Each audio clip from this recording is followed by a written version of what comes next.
Hello, guys, and welcome to this episode of the Brawlcasters. I'm James, that's Alex, bringing our combined 50 years of martial arts experience to the internet to call some of the internet's craziest fights. I know you guys are all with me in just recognizing how spectacular Alex's hair is this evening. Speaking of spectacular, can we talk about how spectacular this Brawlcasters long sleeve is? There you go. Bro, built to Do you have the brawl on whole the merch sleeve. line at this point? What's up? You have the whole merch line at this point. Not quite. I honestly, I only got like a handful of things. Okay. Did this come in the order in between our special order, or this came in the order with this came in the first order. Okay. Oh no, I'm sorry. You're right. This came in the special order that we did. Okay, awesome. And then we have the next one coming in that hopefully arrives before the event. I actually I've gotten shipping notification on it already, and it looks like it'll be delivered Monday, so we should be good to go. Knock on wood, guys. Knock on wood. Yes, we might even do we'll take a cool picture at Stereo Garden in those. Yeah. Should we tell them? Yeah, guys. Yeah, let them know. Hoochie Daddy shorts. Hoochie Daddy shorts, guys. We will be rocking Hoochie Daddy shorts if they arrive in time in Stereo Garden. So if you want to see Brawlcasters walking around pre-show in Hoochie Daddy shorts. Yeah. By the way, we should address the elephant in the room. Guys, we are aware that we messed up the audio in the last 3 episodes. Looks like I just clicked something funny. Either way, we've addressed it. We've tested it. We made sure that it's not going to happen again. But listen. We apologize. Yeah, we apologize. We're professionals, but even professionals make mistakes every now and again, and we're not too big to admit that we certainly messed up there. Happens. It happens, but happens. We rise above. We rise above. That's kind of what we're all about. It's kind of what we're all about. You take an L, and then you move on, and you get better. Just like we always tell you guys to do. See, Alex, you've hit it on the head there. We've been so complimentary to fighters who we saw evolve, who we've done multiple fights for. And even when we do commentary for Flex Fight Series, we are very, very big on when we see fighters who evolve throughout their career, who get better, who go back to the training room and learn from their mistakes. Mea culpa, made a mistake. Guess what? We're not going to make that same mistake again. We're human. We make mistakes. But we'll learn from those mistakes. We'll get better from those mistakes. And we might make future mistakes, but we're not going to make that one again. You're damn right.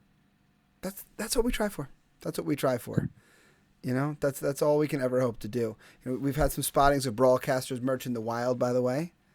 I saw one of the coaches from Freedom Jiu-Jitsu in Patchogue was rocking the Brawlcasters jersey while teaching kickboxing class the other night. Which we appreciate. Thank you so much, bro. Coach Adam told me that his teaching skills were at least 6% better, simply from the Brawlcasters jersey. My question, did your boy order the socks yet? I busted his chops, and I was like, Jake, I'm still waiting for your socks order. He's like, I'm like, no, Jake. No, Jake, we did them for you, bro. So yeah, Jake, the socks are especially for you. So the fact that you haven't ordered them yet, it's a little bit of a heartbreaker moment, kind of. A lot of it. A lot of it. I mean, Alex is hurt deeply. Look, I'm hurt. I don't even want to think about that person again. Yeah, I mean, I'm gonna see him tomorrow, but that's okay. Well, let him know I'm disappointed in him. I'll Von Flu choke him just for you. There you go. There you go. And then when he's tapping, I'll whisper, "This is for the socks."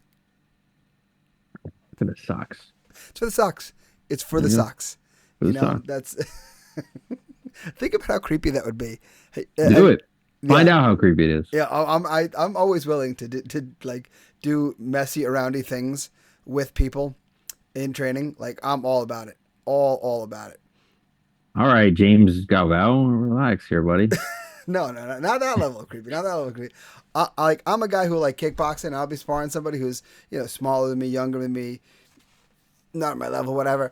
And I'll throw a jab up high, and then I'll jab him in the front thigh.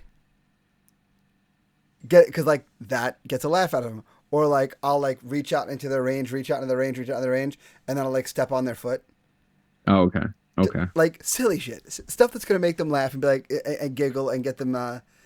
You remember? I don't know if she fought when if you were doing commentary for us. Yeah, the girl Alyssa from Tiger Schulman's who fought. Yeah. Yeah, I remember Alyssa. Yeah, she's super tight with Riley. Like every time my little girl goes to my training Syosset, she like loves Alyssa.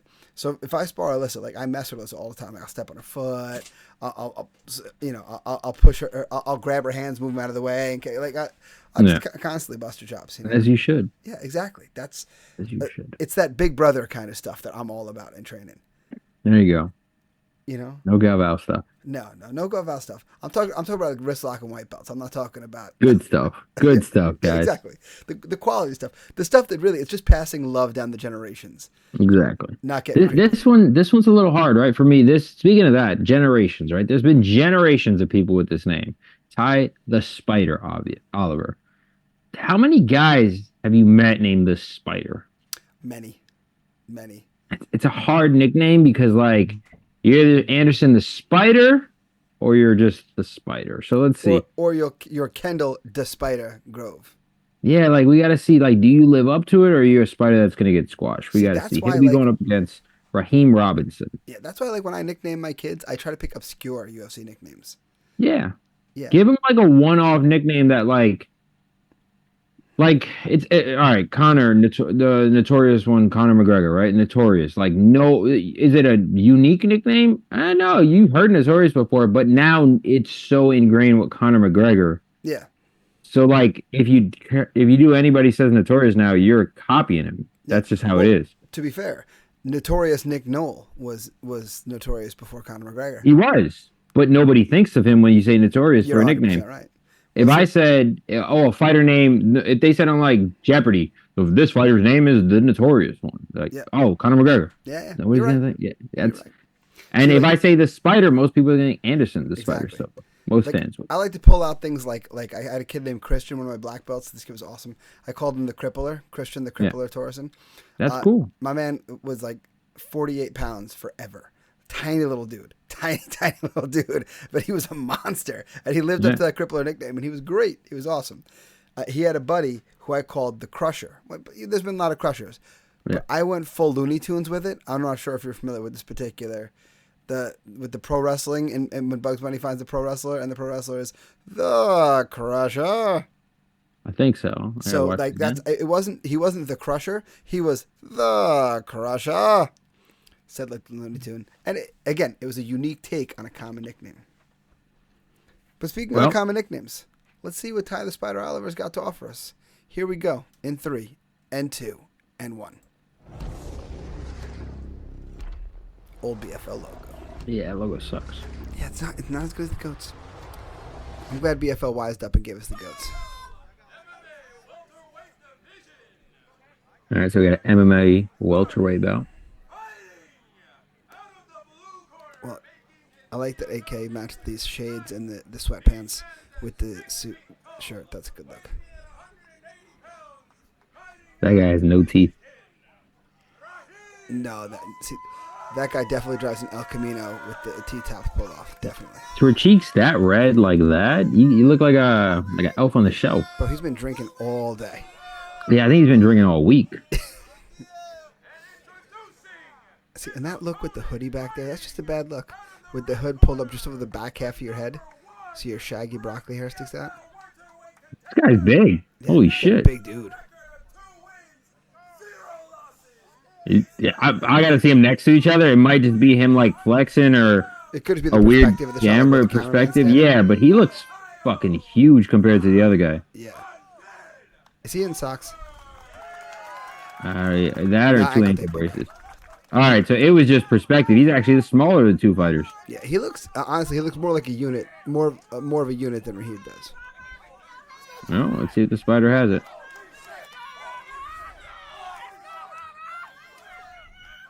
I like how he went white on white on white in terms of the gloves, the ankle tape, and the trim of his shorts. That's a good look. That is a good look. Oh, nice shot. Okay. Yeah, good shot. He's stuck in a guillotine here, sort of. Raheem doesn't really know what he has. Yeah, and even to end it like right there, it's like a bullshit guillotine. Yeah, exactly. Basically, he's just holding on to Tyler's head and just kind of hoping for the best.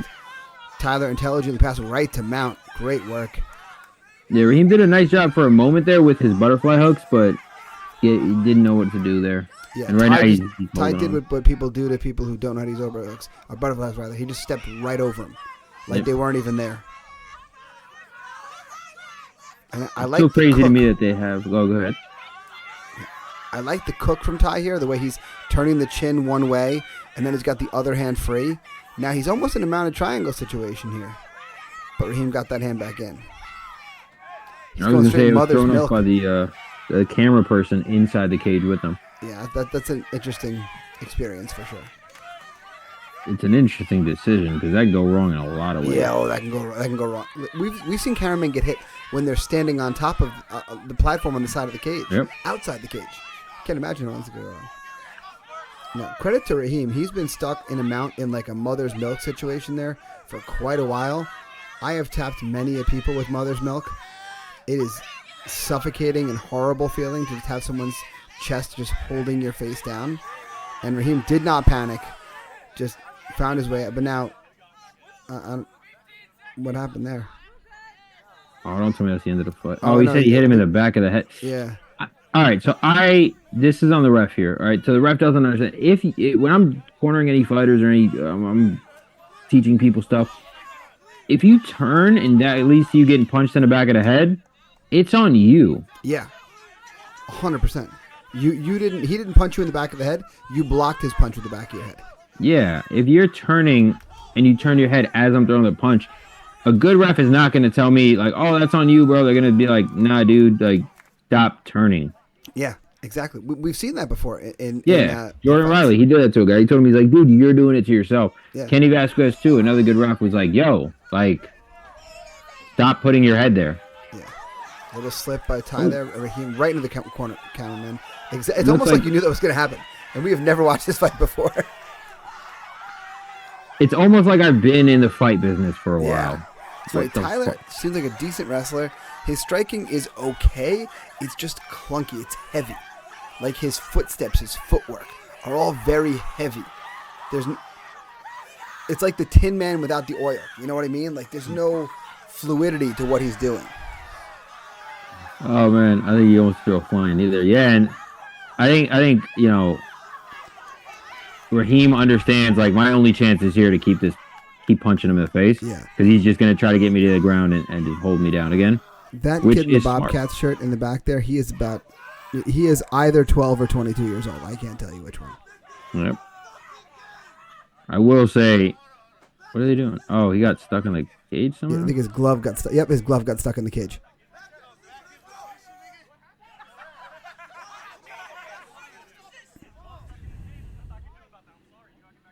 Yeah, okay. That makes sense. Why no one thought to tape their glove on, that I don't know. But, you know. I mean, these are the same people that just had the camera inside the cage. Let's be honest. So, like, those are small things. Remember, like, people are like, oh, why do they tape the gloves? There's your fucking moment. That's why they tape the gloves. Yeah, exactly. Also, I really hope BFL is not letting people at this point just bring their own gloves and fight it. I think not anymore. This is an older fight, obviously. Because now they have the uniform gloves. I was going to say that'd be risky to say the least. Yeah. Oh, low blow.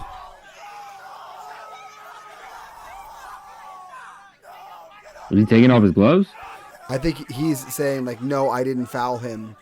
I'm done. I think he was just looking for a way out. Yeah, because he didn't want to go back in the position after the glove got caught in the cage.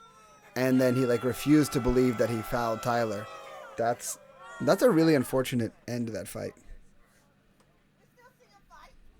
I think he could have beat Tyler, if I'm being honest with you. I think he could have beat Tyler. Yeah. If he would have The just... momentum was swinging in his direction. Yeah, he just needed to create some space and get those hooks off and those uppercuts off. I think he could have beat Tyler.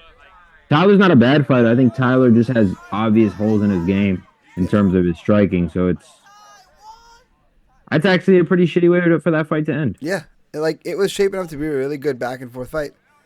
And now Tyler winds up with kind of like a super anticlimactic victory.